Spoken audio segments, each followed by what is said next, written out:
사도신경으로 신앙 고백 드리겠습니다.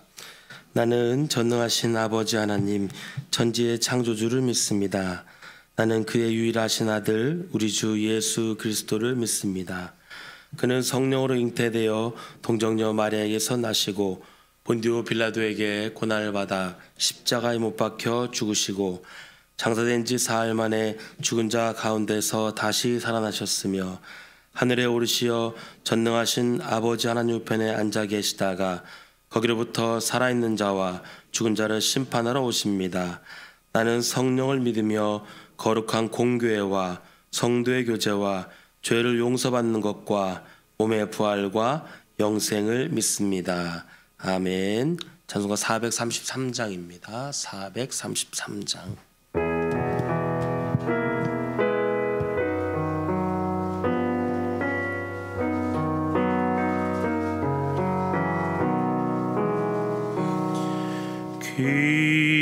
귀하신 주여 날 붙드사 주께로 날마다 더 가까이 저 하늘나라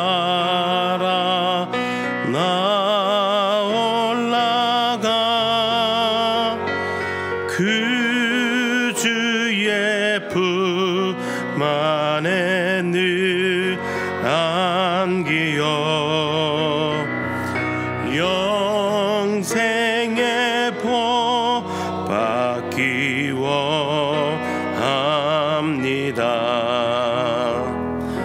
봉헌할 물건 나 없어도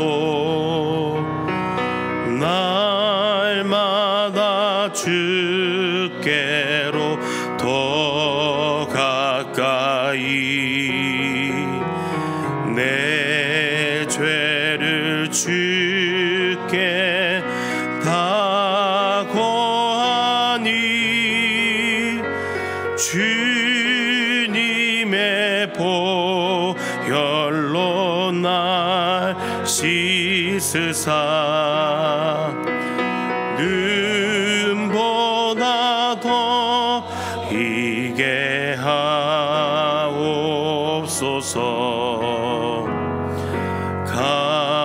간악한 마귀 날 꾀어도 주 예수 앞으로 더 가까이 이 세상 속한 그 허영심 또 주한 생각을 다 버리니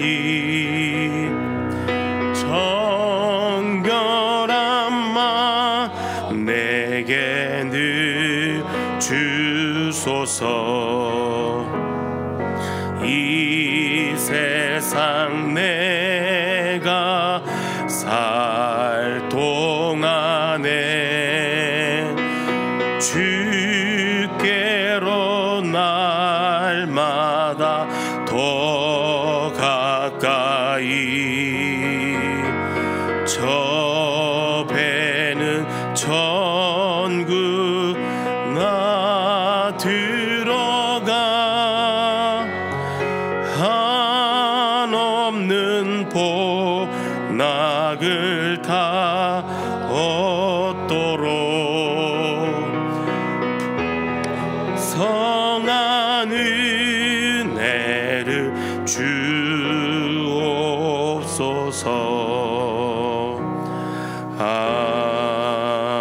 아멘.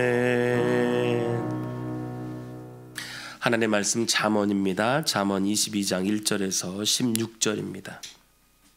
잠언 22장 1절에서 16절 함께 교독을 보신 후에 마지막 함께 합독을 읽겠습니다. 많은 재물보다 명예를 택할 것이요 은이나 금보다 은총을 더욱 택할 것이니라. 가난한 자와 부한 자가 함께 살거니와 그 모두를 지으신 이는 여호와이시니라. 슬기로운 자는 재앙을 보면 숨어 피하여도 어리석은 자는 나가다가 해를 받느니라. 겸손과 여호와를 경외함의 보상은 재물과 영광과 생명이니라. 패역한 자의 길에는 가시와 올무가 있거니와 영혼을 지키는 자는 이를 멀리 하느니라. 마땅히 행할 길을 아이에게 가르치라. 그리하면 늙어도 그것을 떠나지 아니하리라. 부자는 가난한 자를 주관하고 빚진 자는 체주의 종이 되느니라. 악을 부리한 자는 재앙을 거두리니 그 분노의 기세가 쇠하리라. 선한 눈을 가진 자는 복을 받으리니 이는 양식을 가난한 자에게 주민이라. 거만한 자를 쫓아내면 다툼이 쉬고 싸움과 수욕이 그치느니라. 마음의 정결을 사모하는 자의 입술에는 덕이 있으므로 임금이 그의 친구가 되느니라. 여호와의 눈은 지식이 있는 사람을 지키시나 사악한 사람의 말은 패하게 하시느니라. 게으른 자는 말하기를 사자가 밖에 있은즉 내가 나가면 거리에서 찢기겠다 하느니라. 음녀의 입은 깊은 함정이라. 여호와의 노를 당한 자는 거기 빠지리라. 아이의 마음에는 미련한 것이 얽혔으나 징계하는 채찍이 이를 멀리 쫓아내리라. 함께 읽겠습니다. 이익을 얻으려고 가난한 자를 학대하는 자와 부자에게 주는 자는 가난해질 뿐이니라. 기도하겠습니다. 좋으신 아버지 하나님, 은혜를 감사합니다. 지난 간밤에도 주님 품 안에서 편히 쉬게 해주시고 또 이 새벽에도 저희들을 주 앞에 불러주심을 감사합니다. 오늘도 저희들에게 새날 주시고 또 생명 주시고 건강 주셨는데 이 한 날도 주님과 더불어 동행하게 하시고 주를 기쁘시게 하는 한 날 되게 하여 주옵소서. 주님께 감사의 예물과 또 11조 1천번째 구역 예물을 드립니다.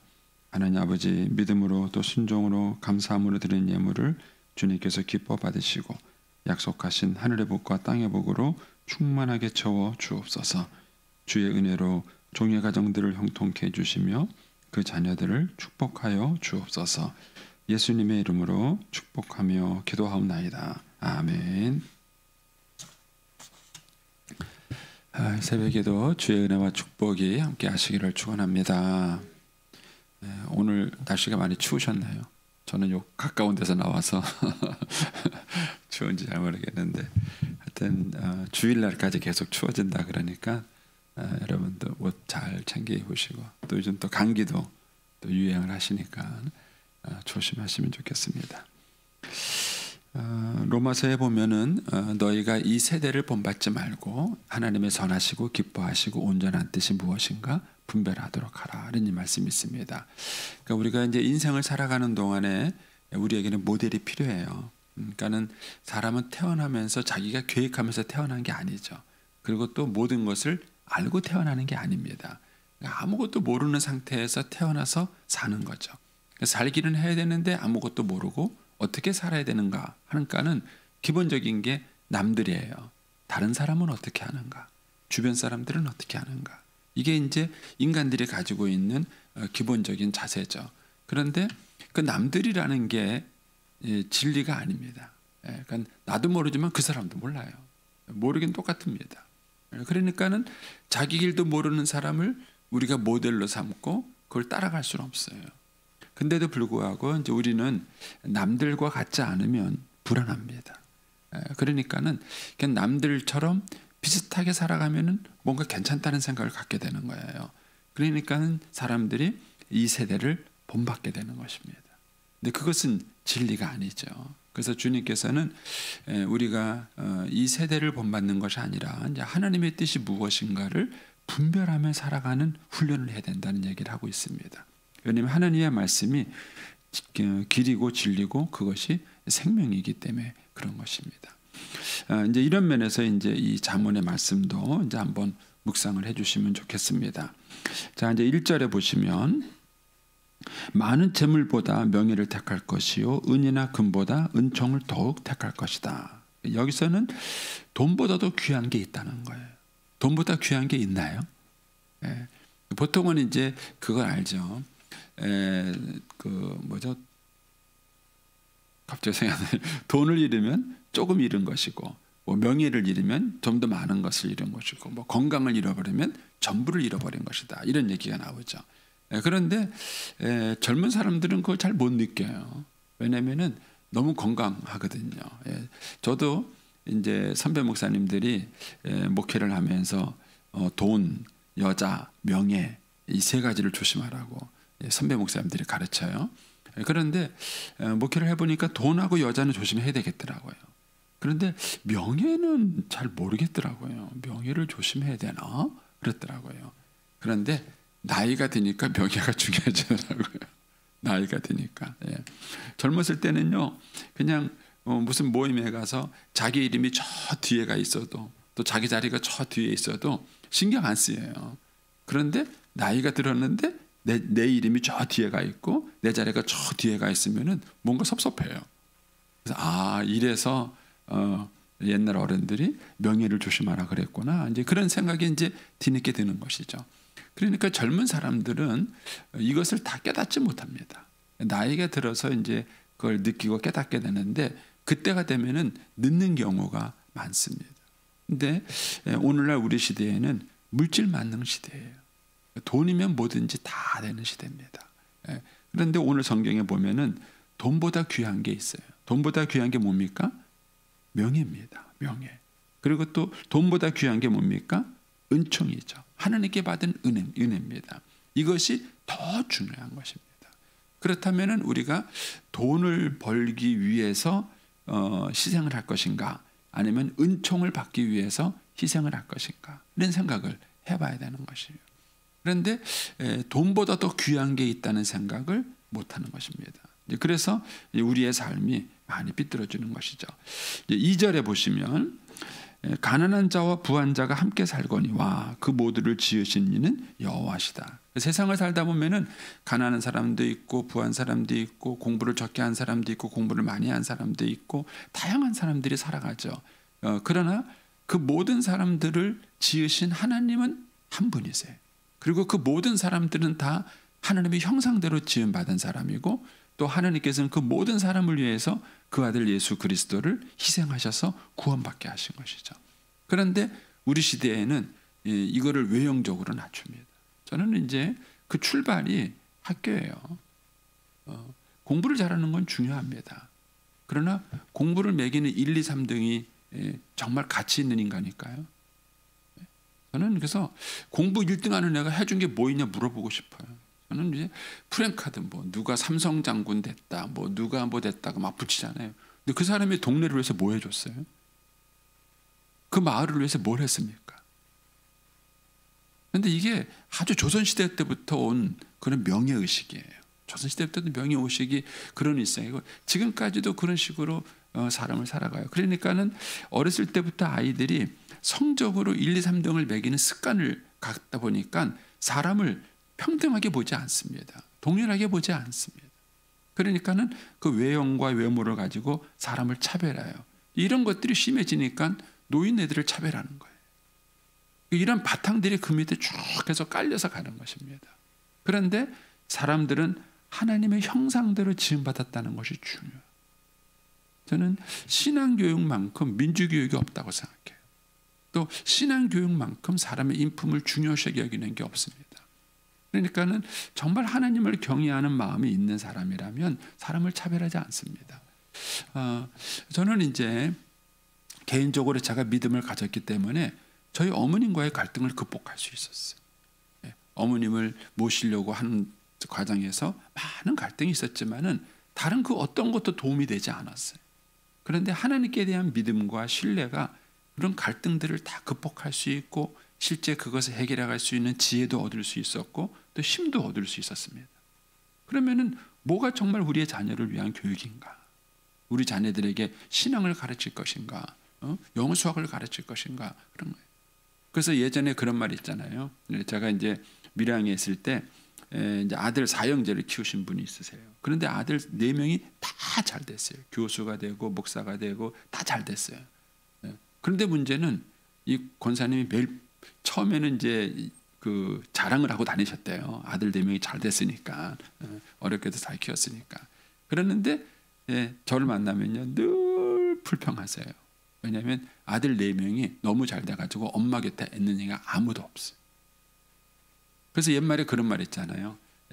아들이 잘 되면 나라가 데려가고, 그 다음 잘 되면 처갓집에서 데려가고, 사돈에서 데려가고, 뜰뜰한 아들만 옆에 남는다는 그 말이 있잖아요. 근데 그 권사님이 딱 그런 거예요. 왜냐면은 자기 주변에 보니까 별로 크게 잘 안 된 아들이 엄마 곁에 살면서 늘 집에 들락날락거리면서 챙겨주는 거예요. 근데 그 권사님은 그게 부러운 거예요. 그게 부러운 거예요. 근데 예전에는 자기 아들 잘 키웠다고 그렇게 자랑하고 다녔대요. 자랑하고 다녀서 옆에 사람이 안 입고 올 정도로 우리 아들 서울대학 갔다고, 연세대학 갔다고 막 그러고 자랑하고 다녔다는 거예요. 근데 나이가 드니까 외로우신 거예요. 외로우신 거예요. 뭐 그렇다고 해서 아들을 다 찌질이를 만들어라고 그런 얘기는 아닙니다.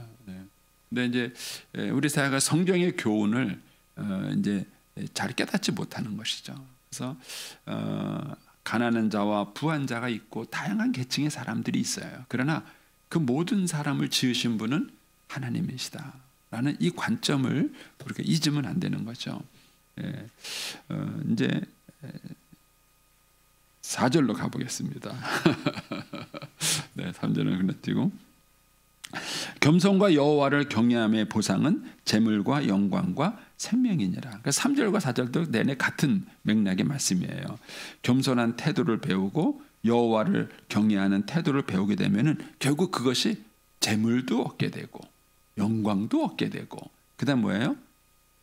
생명도 얻게 돼요. 그러니까 여기서 말하는 생명이라는 것은 건강하게 장수 오래 사는 걸 말하는 것이죠. 그러니까는 재물도 얻게 되고 영광도 얻게 되고 생명도 얻게 되는 거예요. 그러니까 이것이 정말 실질적인 것이죠. 그런데 이제 오늘날 크리스찬들에게 이 확신이 부족해요. 확신이 부족합니다. 저는 우리 선배 목사님들이 이제 예수 믿으면 복 받는다, 이제 이런 것들을 잘 가르쳐 주셨어요.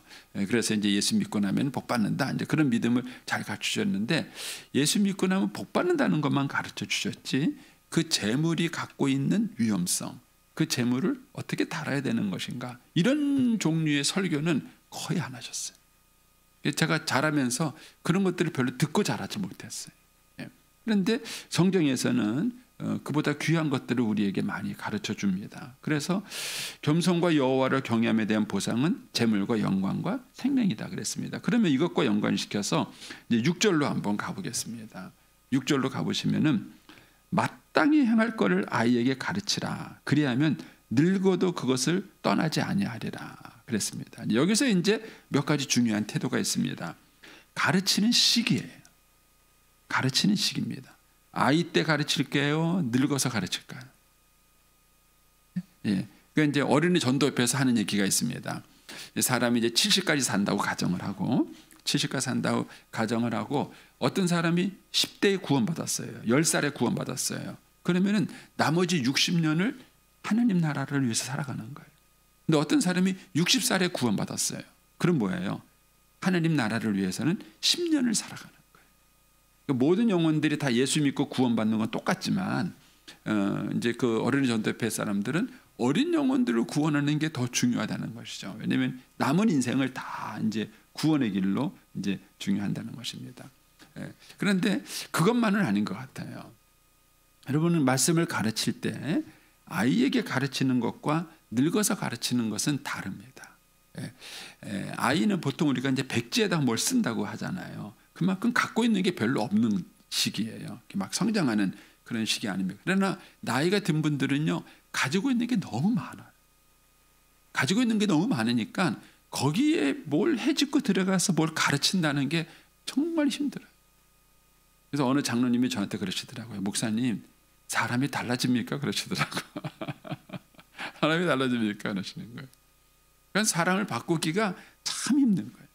그렇다면은 우리가 이제 효율적인 측면에서 놓고 본다면 사실은 아이들에게 이 말씀을 가르치는 것이 정말 중요해요. 어린 시절에 가르치는 것. 그러나 그것 말고도 또 다른 의미가 있습니다. 더 중요한 것은요, 어린 시절이 삶의 기본적인 성품을 배우는 중요한 시기입니다. 그래서 3살 버릇, 여든까지 간다는 말이 있잖아요. 그래서 어렸을 때부터 좋은 품성과 이런 것들을 훈련시켜 놓고 나면 그것이 평생 가는 겁니다. 이제 여기서 본 것처럼 만약에 4절을 여기다가 적용을 한번 해보겠습니다. 그러면은 그 아이가 어렸을 때부터 겸손을 배우고 여호와를 경외하는 태도를 배웠어요. 어린 시절에 이걸 배웠습니다. 그럼 어떻게 될까요? 이 태도가 평생을 가면서 그 아이에게 재물도 얻게 하고 영광도 얻게 하고 생명도 얻게 하는 거예요. 반면에 성경에서 이제 특히 잠언에서도 제일 많이 얘기하는 것 중에 하나가 뭐냐면은 교만이에요. 미련한 자예요. 교훈을 듣지 않는 것입니다. 그래서 어렸을 때부터 이 자기 고집대로만 살아가도록 그렇게 키운 거예요. 남의 얘기를 듣지 않도록 키운 것입니다. 그럼 어떻게 될까요? 이 아이가 어렸을 때부터 그런 품성을 갖게 되면은 계속 크는 과정에서 뭐예요? 안 듣습니다. 남의 말 안 들어요. 제가 이제 늘 하는 얘기지만 여성들이 스스로 무덤 판 게 많아요. 그게 뭐냐면 아들만 귀하다고 맨날 아들 그렇게 키우잖아요. 그래가지고요 어떤 아들을요 어렸을 때부터 아무것도 안 해요. 물 하나 손에 물 하나 안 담고도록 그렇게 키웠어요. 요 남자가 커가지고 어떤 여자의 남편이 됐어요. 손에 물 담글까요? 절대 안 담굽니다. 절대 안 담고. 그러니까 다 누구 잘못이에요? 여자들이 무덤 판 거예요. 어렸을 때부터 이게 어떤 품성을 가지고 기르느냐 하는 것이 크게 되는 거예요. 그러니까 너무 우리 옛날 어른들 왜 어렸을 때 독자로 키운 사람들 있잖아요. 그러니까 자기밖에 몰라요. 왜냐하면 아들이라고 그냥 주변에서 그냥 막 오냐오냐면서 어렸을 때부터 키 큰 거예요. 어렸을 때부터 그렇게. 그런 품성, 그런 태도가 아주 몸에 익어버렸어요. 그러면 그것이 어디 가도 고쳐지지가 않아요. 쉽게 고쳐지지가 않습니다. 그래서 아이 시절에 무엇을 가르치는 것이 되게 중요합니다. 그런데 거기 이제 6절을 다시 보시면 첫 번째는 시기 문제예요. 아이 때 가르칠 것이냐, 늙어서 가르칠 것이냐, 이제 시기 문제고, 두 번째는 내용의 문제입니다. 내용. 뭘 가르칠 것이냐 할 때 여기서 뭐냐면 마땅히 향할 길이라는 얘기가 있어요. 마땅히 향할 길. 그럼 마땅히 향할 길이 뭐겠습니까?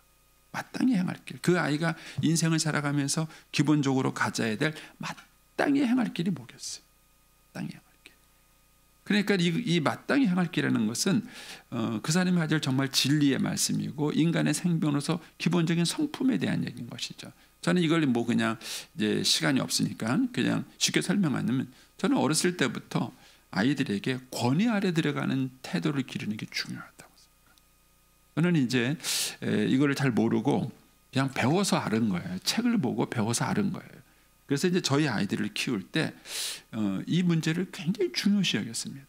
그래서 이제 아이들이 예를 들어서 엄마가 부르면은요 대답을 안 하는 걸 용서하지 않았습니다. 그냥 엄마가 미정아 하고 부르면은 대답을 해야 돼요. 일단 대답을 해야 됩니다. 근데 미정아 이거 좀 버려줄래? 싫어요. 그건 할 수 있어요. 싫어요. 그건 자기 싫을 수 있죠. 그러니까 맹종을 가르친 게 아니에요. 그러나 엄마의 대답을 무시하면 안 돼요. 근데 애들이 막 노는데요. 들어요. 미정아 하고 부르면요. 들어요. 그런데 논다고 대답을 안 해요. 그러면 이제 딱 놀이하는데 끼어들어요. 끼어들어서 너 엄마가 부른 소리 들었어 못 들었어? 그러면 들었대요. 그래요. 근데 왜 대답을 안 해? 왜 대답을 안 해? 그래서 저희 집에서 5대가 내가 제일 센 벌이었는데 엄마가 부른데 대답 안 하면은 5대 맞았어요. 다른 거는 그냥 넘어갔습니다. 근데 이제 그것이 제가 누구한테 덕을 받았냐면은 우리 아들한테 덕을 본 거예요. 우리 아들이 고등학교 때 가가지고 방황할 때요. 그렇게 방황을 하면서 이제 방황하고 그러면서도요. 선생님한테 칭찬을 받는 거예요. 저는 그게 이해가 안 됐어요. 왜 그러냐 했더니까는요. 선생님이 하시는 말씀이 그래요. 다른 애들은 혼을 내면은요. 그냥 불만이 가득하대요. 그래서 주머니에 손 탁 넣고 뭐 이러고 막 선생님이 혼내는 거 억지로 듣는 거예요. 그런데 저희 아들은 사고를 쳐도 이 선생님의 권위에 대해서는 절대 복종하는 거예요. 어렸을 때부터 그 심성을 가진 거예요. 그러니까 이제 걔가 한 2년 정도 방황을 해서 학교에서 이제 좀 문제를 많이 일으켰는데 문제는 그 아이가 선생님하고 사이가 좋다는 거예요. 제가 깜짝 놀란 게 고등학교 2학년 때라고 기억되는데 이제 아침에 이제 학교를 데려주면서 제가 차에서 물어봤어요. 야, 너 학교 가기 싫지? 공부하면 뭘 알기를 하나 수업에 내가 그냥 가면 자고 있어요. 예. 그러니까는 야, 너 학교 가기 싫지? 내가 그래서 재밌어요 그러는 거예요. 그래서 제가 속으로 그래 친구 만나라고 뭐 사고 재밌겠지. 그래서 야 뭐가 그렇게 재밌냐냐 그랬어요. 네. 대답을 기대하고 뭐 친구들하고 노는 게 좀 이런 걸 기대하고 제가 네가 뭐가 그렇게 좋았냐 하고 이제 물어봤어요. 그러니까 한대 애가 선생님이 좋아요. 그래. 저는 그때 그 대답이 이해가 안 됐어요. 맨날 사고치고 선생님한테 혼났는데 선생님이 뭐가 좋은가? 근데 그 아이는 자기가 잘못해서 혼난다는 생각을 갖고 있는 거예요. 권위에 대한 불만이 없는 거예요. 그래서 이 아이가 이제 그 선생님하고 이렇게 관계가 아주 좋아요. 어렸을 때부터 권위에 순종하는 태도를 길게 했다니까 일단은 크면서 선생님과의 관계가 좋아요. 그리고 사회를 나오니까 사회에서 다른 사람들과의 관계가 좋은 거예요. 그래서 제가 이것 때문에 엄청 축복을 받은 거예요. 엄청 축복받은 거예요. 그러면 이 마땅히 향할 길이 뭐겠느냐는 거예요. 이 마땅히 향할 것이가 권위 아래 들어가는 성품이에요. 이거를 언제 가르치라고요? 어렸을 때부터 가르쳐야 되는 거예요. 나이가 들어서는 안 되는 거예요. 근데 요즘은 세상이 거꾸로 갑니다. 거꾸로 가요. 우리 애가 선생님한테 혼났으면 어떻게 해요? 찾아가는 거예요. 어제 이제 제가 뉴스를 보니까 이제 몇 년 전 사건, 21년도인가 뭐 하여튼 그 사건인데 그 자기 아이를 학폭에다 고발했다고 선생님 학부모가 교실에 들어와서 애들이 있는 데서 어떤 놈이 우리 애를 고발했어 봐. 너 그러면 죽을 줄 알아? 뭐 애들한테도 협박하고 선생님한테도 막 아니 목을 조르고 뭐 그랬다는 사건이 어제 뉴스에 보도가 됐어요. 여러분 그렇게 자식 키워서 어떡하실라 그래? 그렇게 해서 자식을 키워놓으면 그 아이가 뭘 배우겠습니까? 저는 부모 스스로가 자식 망치는 거예요. 그런 아이가 회사 가면은 직장 상사의 권위를 통할까요? 사회 나가면 사회적 권위가 통할까요? 그렇게 큰 아이가 어떻게 되겠냐는 거예요. 그런데 오늘날 우리 시대에는 그게 정당한 줄 알고 부모들이 다 따라가는 거예요.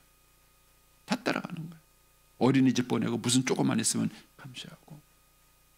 이런 어떤 사회적 분위기를 계속 만들어가는 것은 바른 길이 아니에요. 바른 길이 아닙니다. 이런 면에서 우리 신자들이 말씀을 붙들고 고민하셔야 됩니다. 그러면 이제 다시 6절로 가서 보시면 마땅히 향할 것을 아이에게 가르치라 그럴 때 그 가르치라는 게 뭐냐면은 익숙하게 되도록 훈련하라는 거예요. 그냥 이렇게 하는 거다라고 말 한마디로 끝나는 게 아니에요. 그것이 그 아이의 성품 속에 익숙하게 자리 잡을 수 있도록 훈련하는. 이거 여기서 이제 제자 훈련 개념이 나옵니다. 그러면 그것이 평생 늙어 죽을 때까지 그 좋은 성품을 유지하면서 살아가게 된다는 것이죠. 자, 15절로 가보십시오. 15절로 가보시면은 아이의 마음에는 미련한 것이 얽혔으나 징계하는 채찍이 이를 멀리 쫓아내느니라. 그렇죠? 이거를 성경에서는 성악설이라 그래요. 성경에서는 성선설이 아닙니다. 인간은 태어나면서부터 죄인입니다. 그래서 가만 내버려 두면 인간은 악해집니다. 악해집니다. 그런데 성선설을 기반으로 꾸며진 교육학이 있어요. 교육 철학 가운데는 인간이 바탕적으로 선하다는 것을 바탕에 깔고 만든 교육 철학이 있어요. 근데 기독교는 아니에요. 기독교는 그 아이의 마음속에 가만 내버려 두면. 저희도 손녀 이쁜 손녀 둘이 있는데요. 요런 둘 싸우는 거 보면 웃겨요. 이쁘기는 한데 가끔 자기네 둘이 이렇게 이제 자기들 욕심 때문에 싸울 때 보면은 웃깁니다. 아이가 어렸을 때부터 여기서는 이제 미련한 것이 얼마나 미련한 것들이 얽혔습니까? 근데 이런 것들은 반드시 징계에서 훈련을 해야 합니다. 징계에서 훈련을 합니다. 20장으로 한번 가보실래요?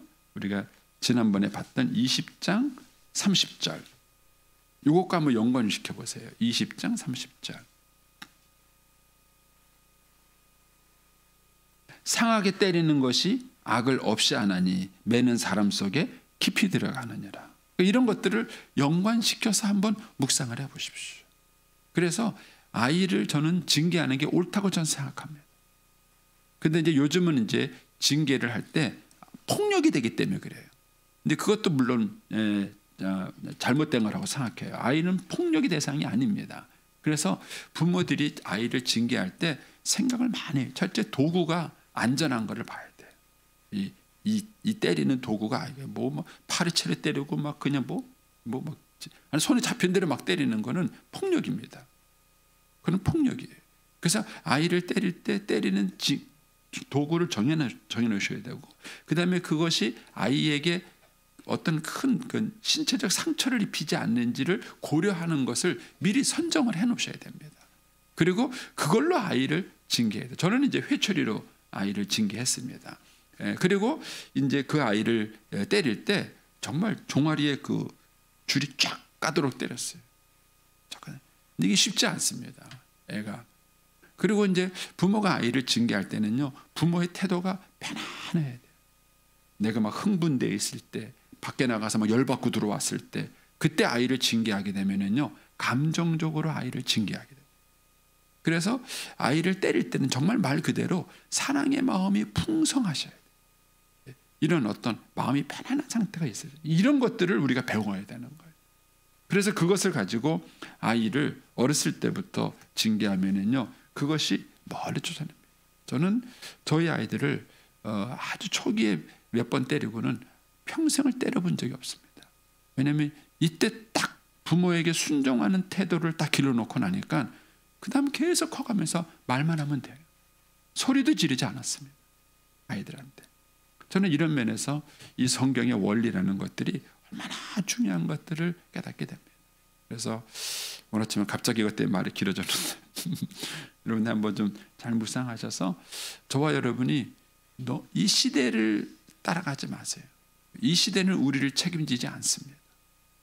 우리가 하나님의 말씀을 묵상하고 이 말씀을 기반으로 해서 우리의 자녀들을 키우고 우리의 인생들을 그 말씀의 반석 위에서 세워간다면은 그것이 결코 우리로 후회하지 않는 인생을 만들 것입니다. 이런 면에서 저와 여러분이 매일 말씀 묵상하고 매일 말씀의 권위 앞에 살아가는 훈련을 하는 그런 좋은 부모가 되시기를 바랍니다. 기도하겠습니다.